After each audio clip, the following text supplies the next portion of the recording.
Assalamu alaikum everyone, Aviation Cadet Sabotage here for my channel Aviation Cadet 9936. So today, as usual, the hot topic in the aviation industry is the ill-fated flight Air India 171 that took off from Ahmedabad airport on the way to Gatwick, London, and it perished along with 242 minus one passenger and 73 on the ground. So the death toll is about 300 people. So first of all, again, as usual, the condolences to the people who lost their beloved ones, and hope they find peace once the report comes out and they know what happened. Nothing can be changed. No one can be brought back apart from the only survivor, who miraculously literally walked out of that disastrous scene. I got goosebumps. So I have written some notes today because I feel like I just go randomly and that makes the video long, but eventually my video is going to be long. So today I'm going to talk about four main things. Number one, what kind of experts are talking about this incident? That I've categorized them into six groups. And second, I would talk about, on the basis of the same experts, the audience is also under the same groups. That who wants to hear what. And second one, I would talk about the famous theories which are still upholding for this incident.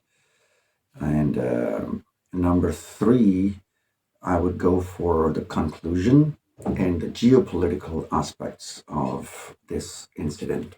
So stick with me if you think it's worth to hear. Anyhow, but my yesterday's video got more outsiders, unique viewers, 20, 21, 22. But I mean, this is big for me. Okay? My channel is just being started. I'm working on that one. My previous channel with 158,000 subscribers and 153 million views. Well, this was not related to aviation, but still, it had life and gardening. Got terminated last month in the aftermath of the India-Pakistan war. I was very aggressive in my comment section, so a lot of people reported, and my whole channel. So one thing, I give Indians, very patriotic. Give it up, Indians.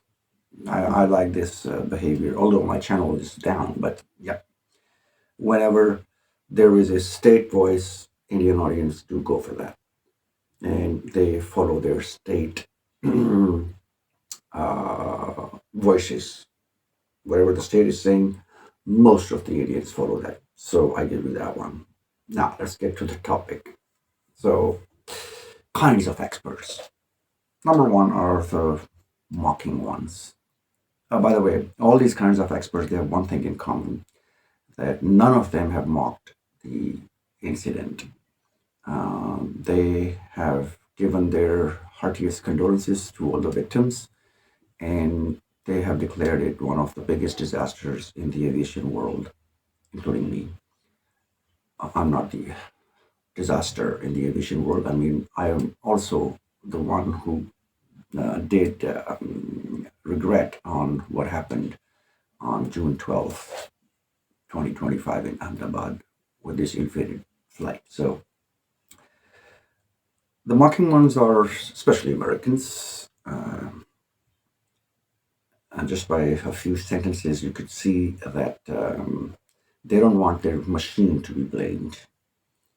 They would blame the pilots and the administration, the engineers, the staff working on the airport, rather than blaming the machine.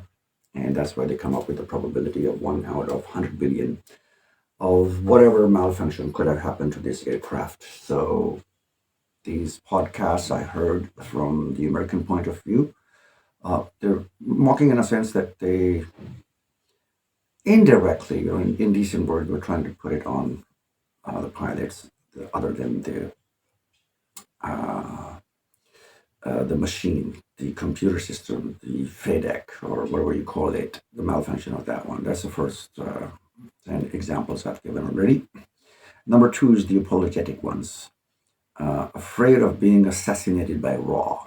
You know, the Indian intelligence agency RAW. They have a reputation of assassinating people in the US and also in Canada. So they took a U turn right away. And every time they throw out a theory in which the pilot could be blamed, they say that, oh, this is in the bin. This goes into the bin. So don't even think about that. But actually, they already made their point.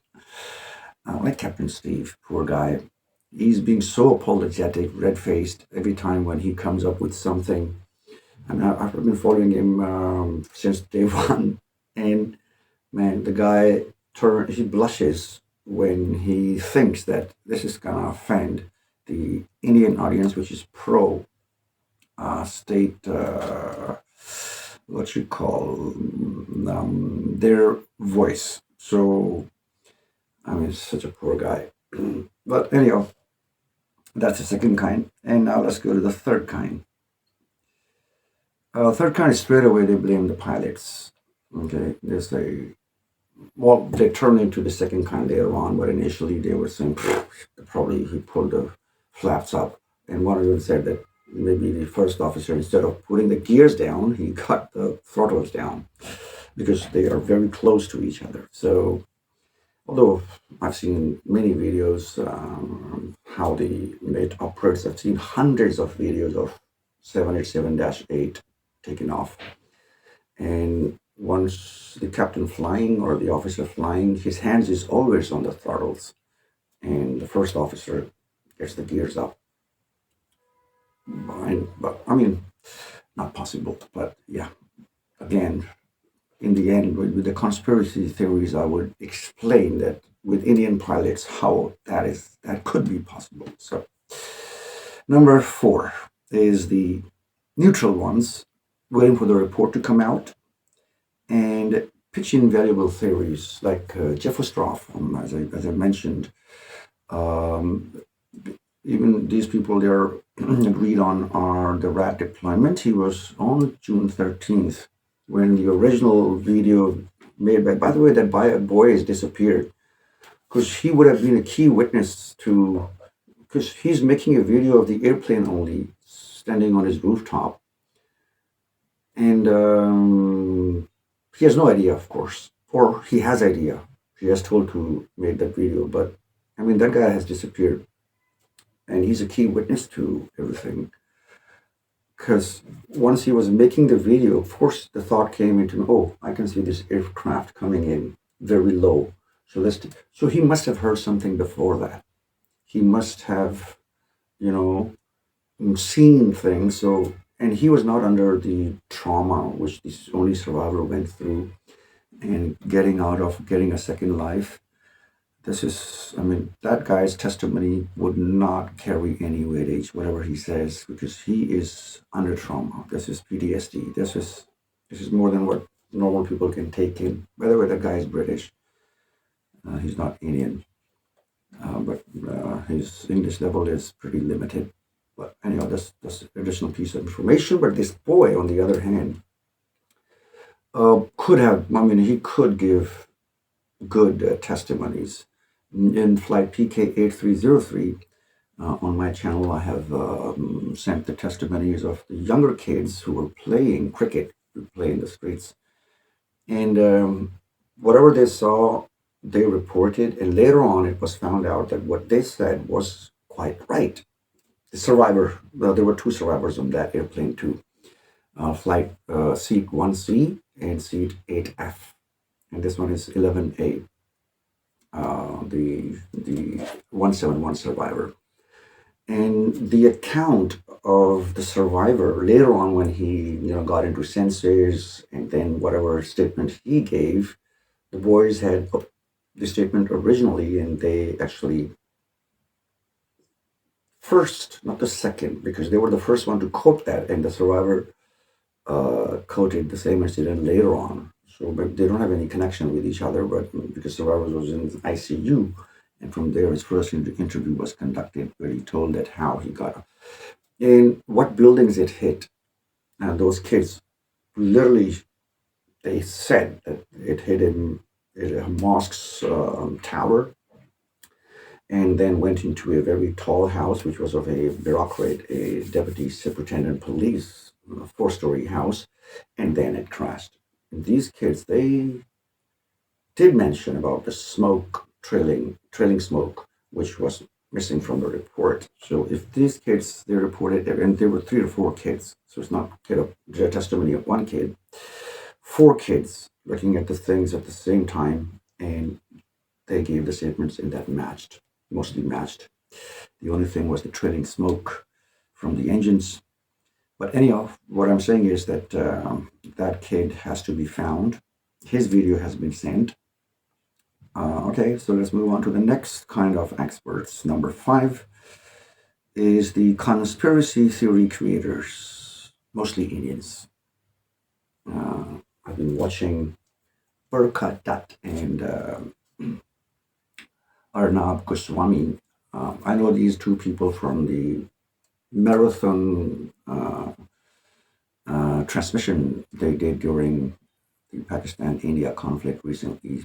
That started off 7th of May and then ended on May 10th, and Trump is taking the credit for that, and Trump has talked about that 16 times till to the day that he was the one who, got these 2 nuclear powers away. So these 2 journalists, they are working on the sabotage and like the outside input, and which I will, at the end of this video, I will talk about. I will endorse their statements, a few of them, and Arnab Goswami is as well, and both of them, they are trying to put it on Pakistan, by the way.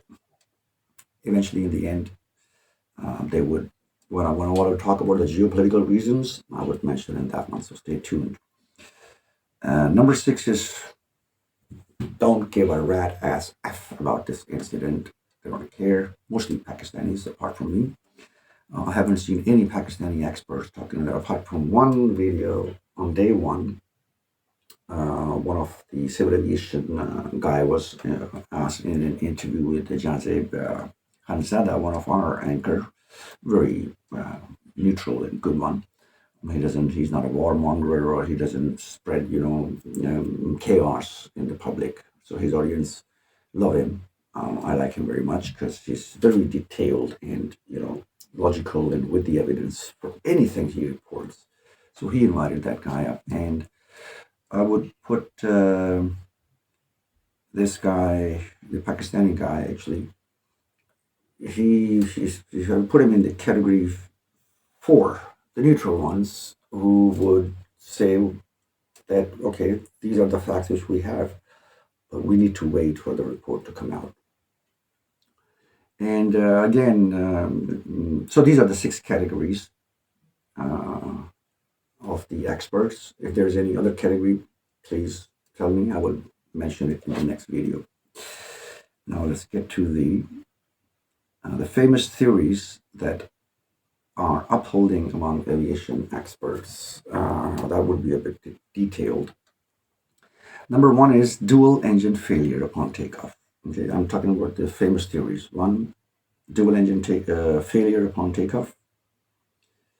2, vapor lock theory. 3, FOD, something hazardous to the engines, intaken by engines upon takeoff. 4, sudden temperature, air pressure change. 5, stalling of the aircraft. 6, conspiracy theories in the end. So let's go and see number 1. Dual engine failure upon takeoff. So right now, most of them have believed that the rat was deployed, and that is the indication of dual engine failure, or some say it's the indication of total electrical failure, some say it's the indication of total hydraulic failure. So in all of these 3 cases, the engine could stop to work, and the aircraft would have no thrust or lift. So this dual engine failure upon takeoff. Again, that video, by the way, again by the same boy, the little boy, 18-year-old boy, the one who made that video and who's disappeared, is never shown in the media. That video later on, the original video was claimed to be sent, and that had the propeller of the ram air turbine moving quickly. The sound can be heard clearly. Give me a break here, guys. Listen to the video I made just today. Let me try to repeat it.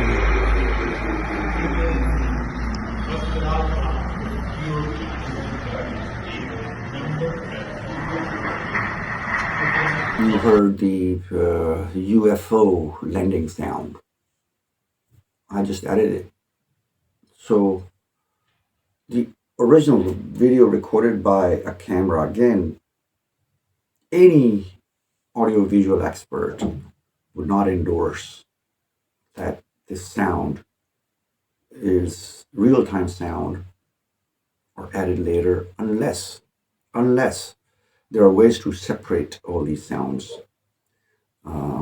I often do that to make the karaoke music, and for that you take the singer's voice out and you keep.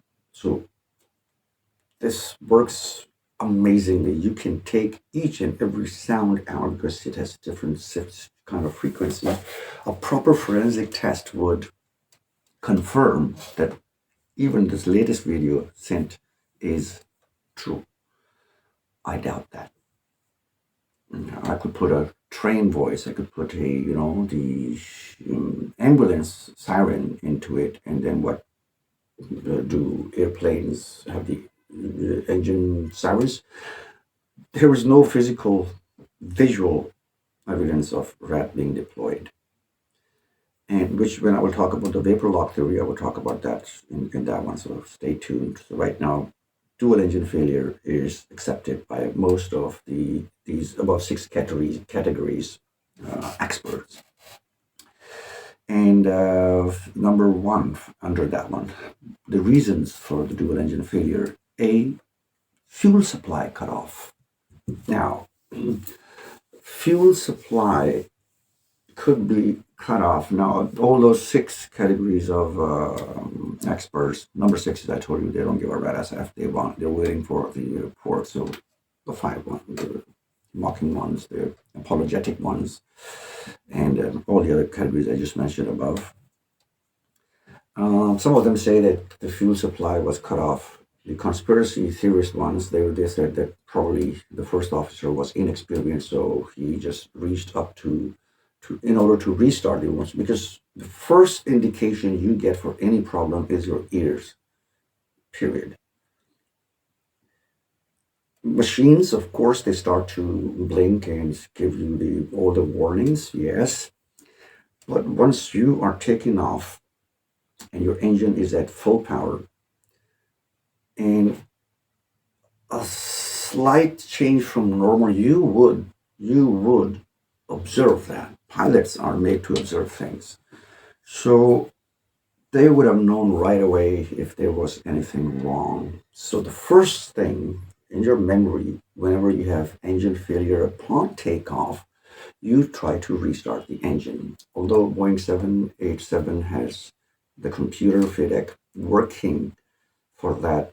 For example, once you push the start button, you just sit down and wait, and the computer does everything. Once the right engine is started, then you go for the left engine. Once the RPM and everything is under normal readings, under the green readings, you start the other engine.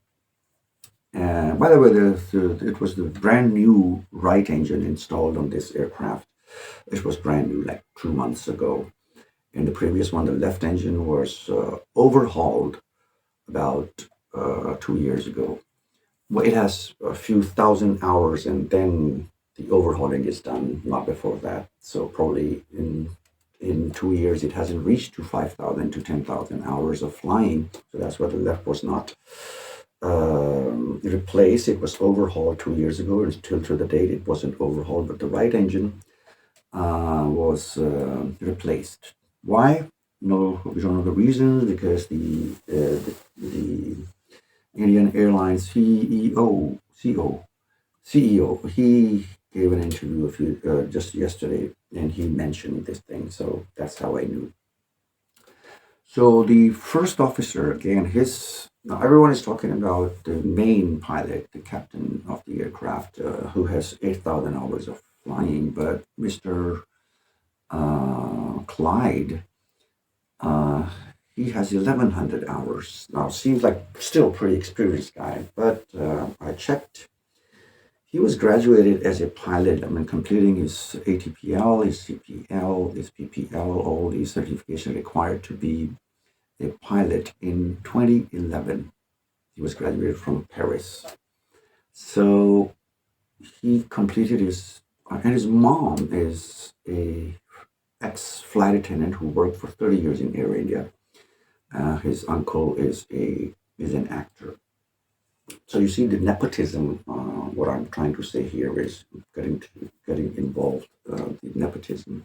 Definitely, mom has the edge. She has been working as a flight attendant for 30 years. So her son would be given priority, but from 2011 to 2017, 6 years, I don't think so that this guy has flown, apart from the compulsory hours of uh, updating your CPL or ATPL, because it expires after a certain period of time. So you fly a few, 3 or 4 hours, and then have it renewed. But in India, just like Pakistan, there are ways, the shortcuts not to do that. Pay some money under the table and just get your things done. So I'm just putting in on the basis of the culture in this part of the world, the South Asia. We are not saints. Nobody is a saint, but I mean, yeah, that we call it jugaad, a shortcut for everything. So till then, in 2017, he was inducted into Air India. So if he was inducted into Air India in 2017, altogether his experience would be roughly 300 hours till then. So from 2017 till 2025, he has flown about 800 hours in 8 years. And out of these 800 hours, last year they launched a new program, the Indian Civil Aviation Authority.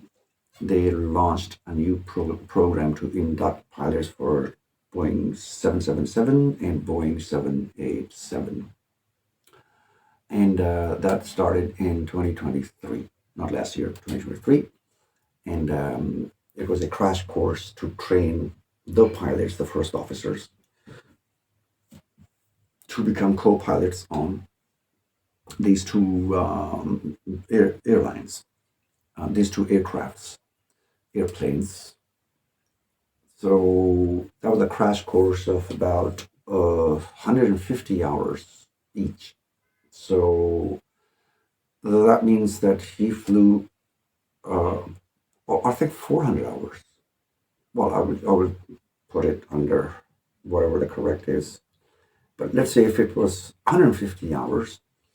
So this man, the first officer, has, I mean, on the average, even if you keep this crash course, which has more hours to be accommodated within a short period of time, he had 100 hours a year flying experience. Now there are 365 days in a year. So he has flown every third day just 1 hour of flying, which is very less. So he was totally inexperienced. Well, on the other hand, I love the smile of the captain, really an aviation gem who lost his life. So his experience is unmatchable. 8,000 hours, no matter on what aircraft. And it is reported that it was first officer's first flight. And he has never flown a Boeing 787 as a co-pilot before. So all the conspiracy theories of accidentally raising the flaps up or getting the throttle back down to idle or turning off the fuel control switch, we cannot throw them in the trash can. Get them back, put them on the table, because an emergency of this sort by a totally inexperienced pilot, we have to have the probability. The machine, if it's 1 out of 100 billion, then committing a mistake from an inexperienced pilot, well, then the probability goes down. And that comes out of 1 out of 7 billion. 7 billion people in the world. So these theories have to be taken back and put them on the table. Okay.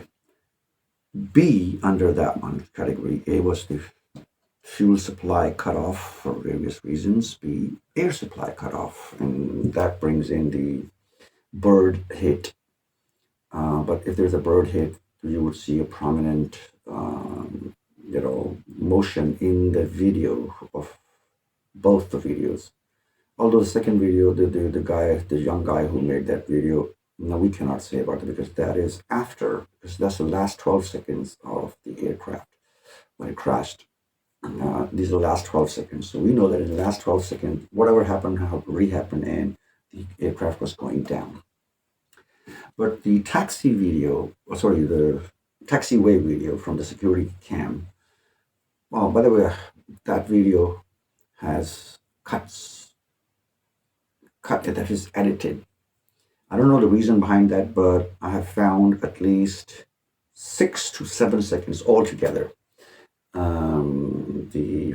Like I will show you these last 2 seconds, 40 milliseconds, and 40 milliseconds are missing. I don't know why. I can't say anything. So these two videos are available there, but no bird hit can be confirmed from that one. And of course, it's summertime, hot during in the afternoon, so there's no way that this was a bird hit. So air supply cut off. The second reason could be the one Jeff Ostoff mentioned. And I also put a whole detailed video yesterday and getting my coffee machine working. And by the way, there was a funny comment on that one. The parallel I drew with the coffee machine was mocked, but yeah, it's okay. It's no problem. I have a few audience they don't know anything about aviation, so it was for them. If someone is an aviation expert, of course, it is a childish thing for them. But then comes this guy, and he brings up a bottle of oil to show the vapor lock, which I'm going to discuss after. It's the fourth on the agenda. So anyhow, that was a funny comment. So air supply cut off, or the air supply could be cut off because of if you go to the next C. C is the manual input to cut off power to engine. Again, the inexperienced first officer, probably in attempt of restarting the engine, just like in Boeing 777, you get the throttles back and then try to restart the engine and then get the full power in. And that's also on a height, not on the ground level. So that's probable. And number 4 is the FADEC failure.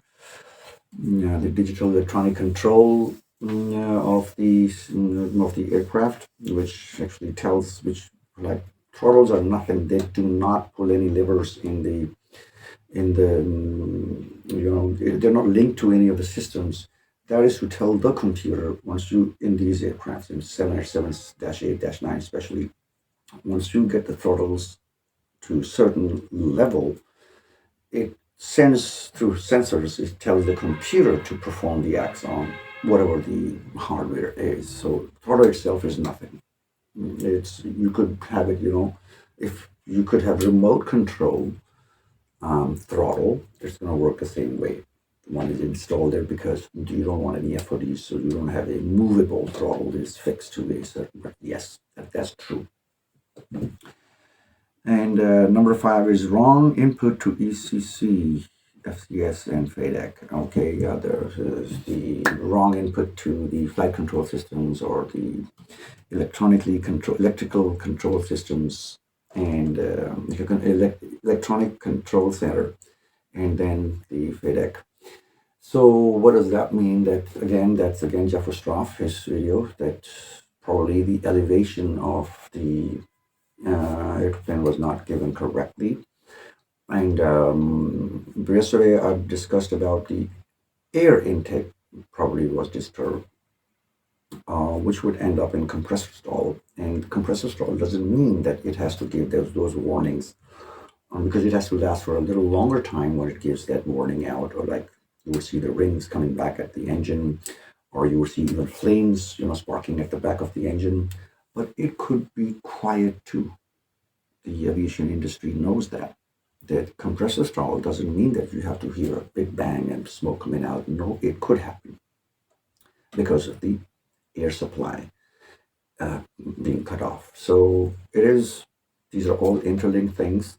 And if there was no warning or physical warning we could see from those two videos, well, we still can't say that it didn't happen. It probably has happened. And I follow Jeff Ostroff's theory of wrong input to the system or malfunction. That's conspiracy theory as well. But yes, it could be it could be controlled from outside. So let's go to this. Okay, that was this all this A, B, C, D, and E. These were categorized under dual engine failure. Now let's go to second one. Dual engine failure is the first possible theory. Second one is the vapor lock theory. The guy who actually posted this vapor lock theory, he was the pioneer of this theory. And, well, I mean, he was the first one, or since I heard, before Jeff B. Boyd or Captain Steve. They were talking in a podcast with each other. And before that, this guy already came out with this theory. And I heard everything, but then I tried to search it on Google, how many aircrafts have ever suffered from vapor lock. There's one report of a small jet in Canada flying at 10,000 feet and got vapor lock. And Canada is cold. So that was caused by some other reasons. You can Google that incident up. And that was piston, not jet engine, sorry. That was the piston engine. Piston engine mostly are the propellers. So it happened in a cold country. But only one aviation, that was recovered, by the way, it didn't crash. The pilot landed. Piston engines are easy to be dealt with. Once what happened to me on our Mashak aircraft, yesterday I explained mixture rich, pitch fine, and your trimmers are small devices attached to your ailerons, your elevators, and your rudders. So because we don't have hydraulic pressure system for the control columns, we call them control column, they call them yoke, and in normal civil war we call it the steering wheel. So what happened that when you're flying, once you're taking off, you're holding certain pressure. Now I'm talking about a semi-fighter trainer. So we hold much more pressure than, and our angle of attack is higher than the jet engines. Oh, sorry, the passenger airplanes. So once you take off with 1.5 to 2 Gs almost, and you get airborne quickly. And so you're holding those many Gs. And then you turn, let's say the circuit flying, right? You turn into the first downwind, and then you get into the long downwind once you enter parallel to the runway. Now you have to fly certain level for about 7 or 8 minutes. So the initial pressure you were holding, you don't want to hold it. So you get the stick back once you get into certain level. Now you want the airplane to stay there. In passenger airplanes, the autopilot does the same thing. I mean, you just give it a certain height, certain direction, and put the numbers in, leave the controls. It's going to fly on that height level and on that course, on the direction. But in mostly fighters, at least the ones I flew, we didn't have this opportunity. So we had the trimmers. I'm talking about my first basic aircraft at the moment. These trimmers are located right behind the mixture, the air-to-fuel ratio pump, and the propeller's intake blade angle converter pitch. So once I got into downwind, solo, and of course we focus on the visual flying, so we don't look inside the cockpit. Everything is, on the basis of your perception where which switch would have been. We just give a glance and then get the switches up and down or whatever. So glanced it. When I was getting my hand down, my pitch, the propeller pitch, went idle. See, so that rotational switch is located behind the mixture and pitch lever. So now I'm holding the control column. Normally we hold it with the right hand, and then the left hand is always on the throttle to adjust the speed of the aircraft. And then once you are switching, you just hold the control column in your left hand, and then you reach up to, without looking at it, mostly just a glance, with your peripheral view. So that got my pitch to idle position. It changed the plate intake to the aircraft. Air intake to the aircraft was disturbed because the blades blocked all the air getting into the engine. So what happened? Right away, the propeller gave out a big voice, and the aircraft started to jitter. It was not a compressor stall, but still, it started to jitter. Nothing came out of the exhaust like rings or things, at least I didn't. But this is how I felt. So quickly, I got the pitch to fine position again. We would normally keep it in one setting. It happened in like 2 or 3 seconds. And then I let it back. Once I was doing the post-flight inspections, and once I opened just like, you open the car bonnet, right? And then hood in America, right? The hood, trunk hood, yeah. The hood of the aircraft. And then when I checked, it has 4 piston engines in 4 parts. All of them had serious oil leakage. Just 2 or 3 seconds for disturbing. I mean, if it would have lasted for like 5 seconds or 6 seconds, the engine would have flamed out, I'm sure.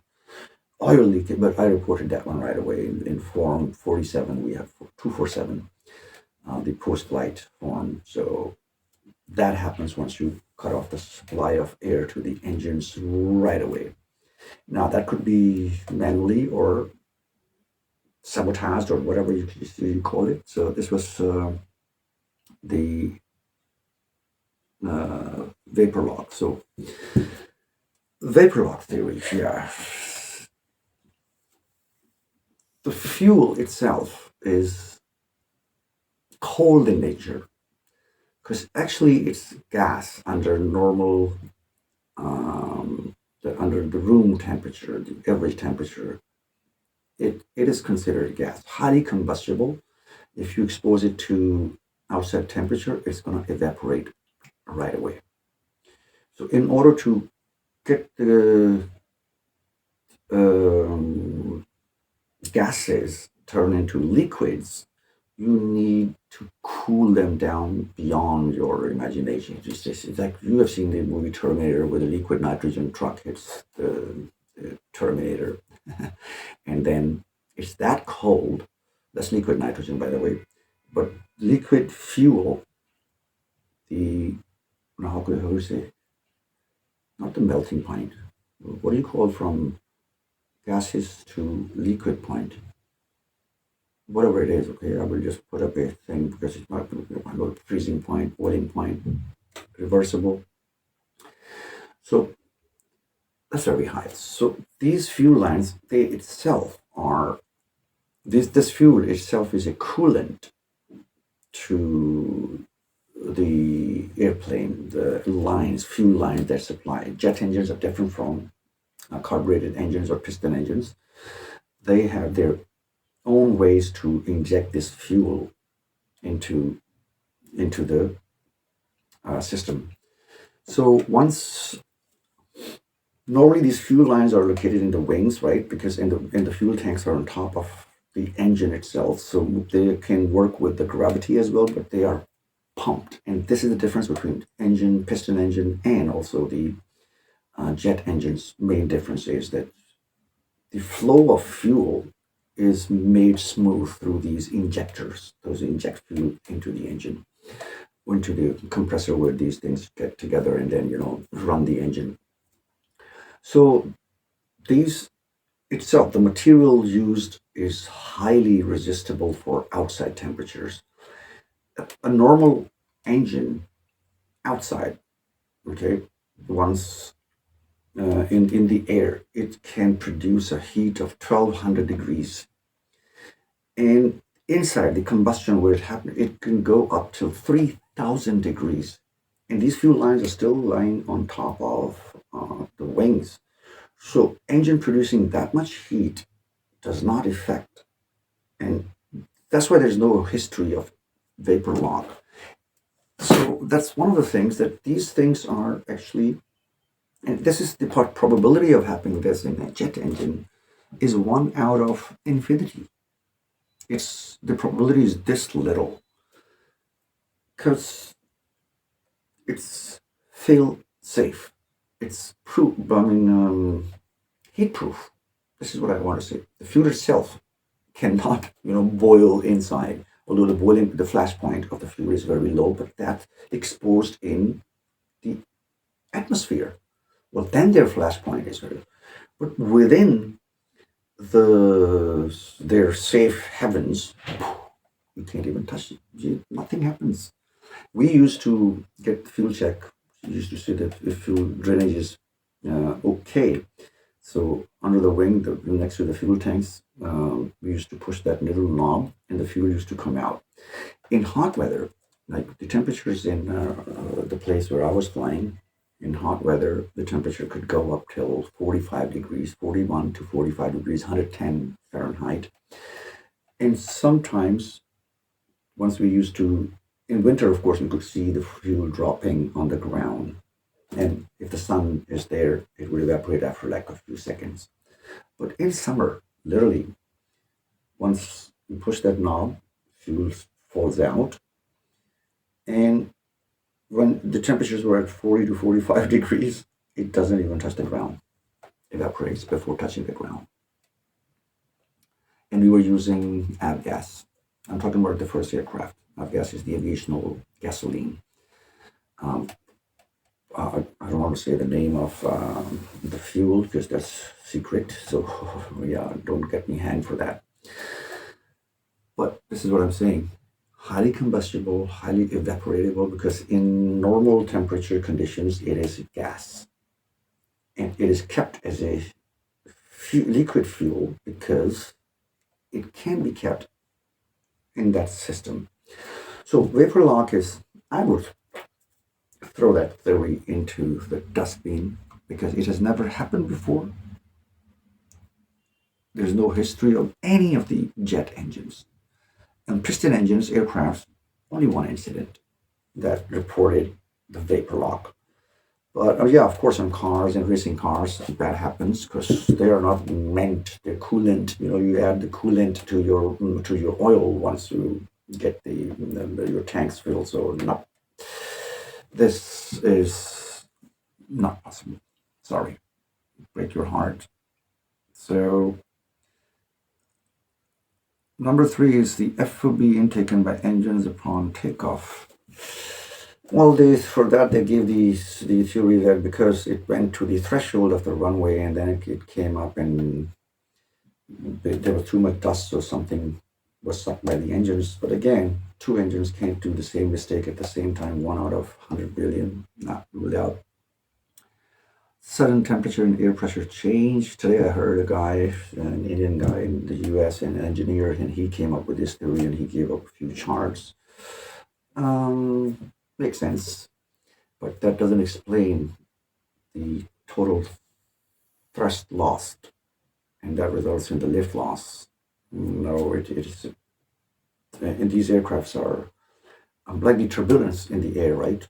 So these packets, air packets come and go, low pressure, high pressure, temperatures, high temperatures, low temperatures. That's why you get into the turbulence. That would have a huge impact on the aircraft, but we don't see anything like that, so I will rule that one out. Then the stalling of the aircraft. Yes, eventually you can put up all these things together, and when there's no lift, there's a stall. And how you recover from a stall? The only way to recover from a stall, no matter what your height is, once you have the stall warning, or even you can feel, okay, before we used to do spins. Spin is a controlled stall with all three movements happening at the same time. Pitch down movement, then yaw to one side and roll to the same side. So that is and it is under stolen conditions. So spin is, so once we used to get, normally the stalling speed of the aircraft is very close to the landing speed. So we used to, I'm talking about the first aircraft, I'm not going to talk about the other ones. So once you're coming down at 80 knots was our landing speed, 80 knots. So once you're coming down from your base leg, turning into the final approach, you have to maintain 80 knots. And the stalling speed of the aircraft under normal temperature and pressure is 60 knots. Now, put that scenario once you want to get into spin. So what you have to do, you have to get the nose up, keep the throttles to idle, no power supplied to the engine, and because you have speed 120 knots, 110 knots, so you have to convert that speed into height. And once you get the nose up, the aircraft slows down, and then the speed starts to drop. Once it's closer to 70 knots, you kind of feel the aircraft starts to jitter. No warning light, no beep, beep, beep sound of stalling. And once you cross 65, you're slowing down. Once you cross 65 knots, that's the time when the beep and the light starts to flash in the cockpit. And once you reach 60 knots, the nose drops down. That's natural. But in this aircraft, the nose would drop down naturally because the aircraft doesn't want to, fall like a stone. It wants to, how to gain speed again, or the lift on the wings, that you get your nose down first. So you get the natural inertia speed, and then the wings, ease the load off from their top and bottom. And once they get effective, then you get out of the. So if you don't do any actions, the nose would pitch down. And in order to you want to recover from this stall, you don't want to get the power in because that would be power stall. So you keep the power at the same time and you drop the nose down. But we can clearly see that these pilots did not drop the nose down. So did stall happen? No. Because the aircraft would automatically go nose down. It didn't go like that. And at the end of the video, in both the videos, you could see that it actually moved up. The pilots were pulling it back on, trying to, maybe evade the buildings or whatever. But that was totally, even if you don't have a proper airspeed, the first thing you would do is nose down. In this height too, you won't keep it up. So that's inexperienced pilots. You have to get the nose down. Now we can't judge their actions, whatever they were doing, under those limited, a Boeing 737-8 takes about 40 to 50 seconds on the runway to reach to V1, which is the rotational velocity of the aircraft, and then 40 seconds. Let's just give it a minute, right? And then once they rotated the nose, they took off. They went down. So 90 seconds. So whatever they could do in 90 seconds, they did it. But the original remedy of losing speed, losing lift, losing the thrust. The first thing is if you have enough speed, you convert that speed into height, and then you get your nose down. You don't see that action happening. This is a natural instinct of any fighter pilots that whenever, we were just taking off and you feel that the thrust is lost and the plane is not going in, you right away check your ASI, the indicated airspeed meter. And if you have above the stalling speed, like you're flying at 80 knots, you would get your nose up right away. And once you reach close to your stalling speed, you will get it down. So now you gain a bit of height and then you go down. We didn't see that one. That means the aircraft did not stall. And they were still trying to climb up. Now, whosoever he was, the captain flying or the first officer, this was inexperienced. So,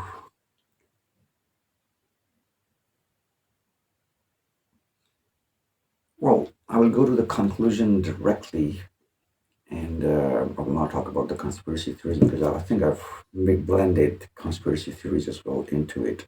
So, let's go to the conclusion, geopolitical aspects. Now, this is what you, right now, our spectrum is at the Ahmedabad airport. If you get it bigger, if you get your circle of vision a bit bigger, then you would get everything involved. Who were the passengers who got into the aircraft? Who were the engineers who made this aircraft fit to fly? And then that's how you go on, right? So you increase your circle. So if you increase this circle to geopolitical events, then you have to go back to the recent events happening between India and Pakistan, and where India is really embarrassed. Okay, they are embarrassed because Pakistan claimed to down 6 of their jets, and 3 of them were Rafale, one of the best aircrafts, 4.5 generation best aircrafts, but they were down by a Chinese J-10C, which is 3.5 to 4th generation aircraft. So too much pressure on on Indians for that, and all their CDC, everyone has reported, said that losses are not important. The important thing is the objectives they gain. What objective did they gain? They bombed a few mosques out of 60,000 mosques in Pakistan. So we don't know which they aim for. So, you go to any street in Pakistan and throw a bomb, one of the mosques will be destroyed. So that's not the objectives they gained. So they were really under pressure. And recently, there were 4 American-built aircrafts. They have been downed, and 2 Apaches. So 6 helicopters. Not by Pakistan, by the way. This is their local incident. And all of a sudden, the reports are coming out. And now this, again, another American Boeing 787, that also being destroyed. And everywhere people are blaming the pilots. And India is trying to blame the machines, even from Rafale. The member of parliament said that these airplanes were not good. 4.5 generation aircraft's not good. No, it's the pilot, not the machine. So what happened? Now, if you make it bigger in spectrum and you make the circle much wider, this deal of Rafale aircraft, initially the Americans offered them to buy F-22 Raptors Block 3, and India refused. And then they had Eurofighter in line 2 and the Russian Su-37 or something, the 4th generation aircraft of Russians too. But they denied all those countries, and then they bought the Rafale. And that deal was a very, it had a lot of controversies. They said that millions of dollars were corrupted. Modi was directly blamed by the leaders of opposition. So now you rejected the American planes and you bought the French aircrafts, and you learned a lesson in your May 10th adventure, May 7th adventure. So you deserve it. That's what the first category of experts they think. We told you, and now you're down in aircraft that has no fatal history of crashes since it's been operating in the aviation world. And congratulations, Indian pilots have done it again. So this geopolitical pressure on India is also too much. So that's why you see Arnab Goswami and Burkhadat trying to project it as a sabotage or the machine malfunction or uh, mm, the hacking. But all these things, dual engine failure, vapor lock, you know, fuel supply cutoff, everything is 1 out of 100 billions, the probability of having that happen. But as seeing the history of Indian pilots, the probability goes down. So more likely, it could be a man-made error, whatever these kind of people are saying. It's it. This is a possibility of having all these, vapor locks or dual engine failures or fuel supply cutoff or blah blah blah could be done by people, and what people could be an inside job or the inexperienced pilots who did not know how to act at the right time. That's all for today. Allah Hafiz.